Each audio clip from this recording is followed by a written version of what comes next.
ఓం అస్మద్గురుభ్యో నమ. శ్రీమతే రామానుజాయ నమ. నేటి మంచి మాట. ఒక పట్టణంలో ఒక గొప్ప శిల్పి ఉన్నాడు. అతడు జీవకళ ఉట్టిపడేటట్లుగా శిల్పాలను చెక్కుతాడు. అతడు శిల్పాలను చెక్కితే అది శిల్పంలాగా కాక ఆ మనిషే అక్కడ నిలబడి ఉన్నట్లుగా అనిపిస్తుంది. ఆయనకు ముసలితనం వచ్చింది. ఎప్పుడో ఒకప్పుడు చావు తప్పదని అతడికి తెలుసు. అయినప్పటికీ చావును తప్పించుకోవాలనుకుని ఒక ఆలోచన చేశాడు. రూపము, రంగు, ఒడ్డు, పొడుగు, డ్రెస్సు అన్నీ తనలాగే అచ్చుగుద్దినట్లుగా ఉండే 9 శిల్పాలను తయారు చేశాడు. వాటిని చూసిన వారు ఎవరైనా సరే శిల్పాలని అనుకోరు, ఆ శిల్పియే అనుకుంటారు. ఆ 9ంటిని జాగ్రత్తగా దాచిపెట్టాడు. కొంతకాలం గడిచింది. అతడికి జబ్బు చేసింది. డాక్టర్లు పరీక్షించి ఇక ఎంతో కాలం జీవించడం జరగదు, బహుశా 2-3 గంటలు మాత్రమే అని చెప్తారు. అప్పుడు ఆ శిల్పి తన ఇంటి బయట 9 శిల్పాలను పరుండబెట్టి అన్నిటిపైన ఒకే రకం వస్త్రాన్ని కప్పి తాను కూడా వాటి మధ్య పడుకొని అదే రకం వస్త్రాన్ని కప్పుకున్నాడు.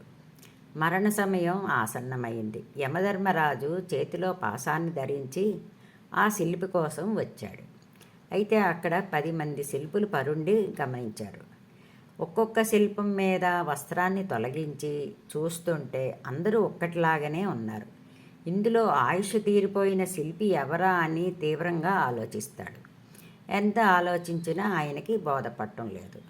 ఒకరికి బదులు మరొకరి మెడలో పాశాన్ని వేయడం తన వృత్తి ధర్మానికే కళంకమని అనుకుని ఆలోచించి మళ్ళీ తిరిగి వెళుతూ వీడెవడో కానీ అన్నిటినీ ఎంతో నైపుణ్యంతో జీవకళ ఉట్టిపడేటట్లుగా చక్కగా చెక్కాడు అని, కానీ ఒక్క పొరపాటు చేశాడు అని పెద్దగా అన్నాడు. ఆ మాట వినడంతోనే విగ్రహాల మధ్య పడుకున్న శిల్పి అమాంతంగా లేచి, ఏమిటయ్యా ఆ పొరపాటు అన్నాడు. నీవు లేవటమే ఆ పొరపాటు అని యమధర్మరాజు అతని మెడలో యమపాశాన్ని వేసి ప్రాణాలు గైకుని పోయాడు. ఆ శిల్పి కొద్దిసేపు ఆగితే ప్రాణాలు దక్కేవేమో, కానీ దేహాభిమానం అతన్ని వీడలేదు. నేను ఇంతటి గొప్ప శిల్పినే నేనేం పొరపాటు చేశాను అనే అభిమానం పొడుచుకు వచ్చింది. లేచిపోయాడు. అందుకే పోయాడు. అతడి ప్రాణాల్ని తీశారు. దేహాభిమానం కలవారు ఈ దేహమే నేను అనే భావంతో నేను అహంకారాన్ని కలిగి ఉంటారు.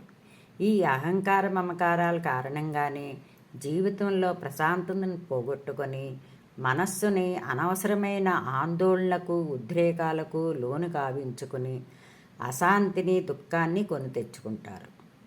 ఈ లోకంలో సాధారణంగా అందరూ ఈ అహంకార మమకారాలకు లోనవుతూనే ఉంటారు.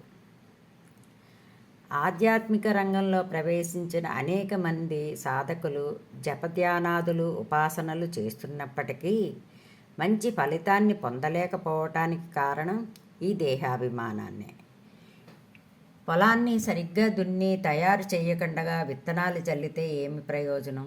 పునాది గట్టిగా వేయకుండా ఎన్ని అంతస్తుల మేడ కడితే అది ఎంతకాలం ఉంటుంది?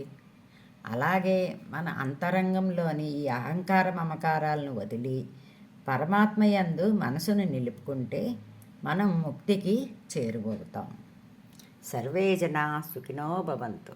సర్వం శ్రీకృష్ణార్పణమస్తు. ఓం శాంతి శాంతి.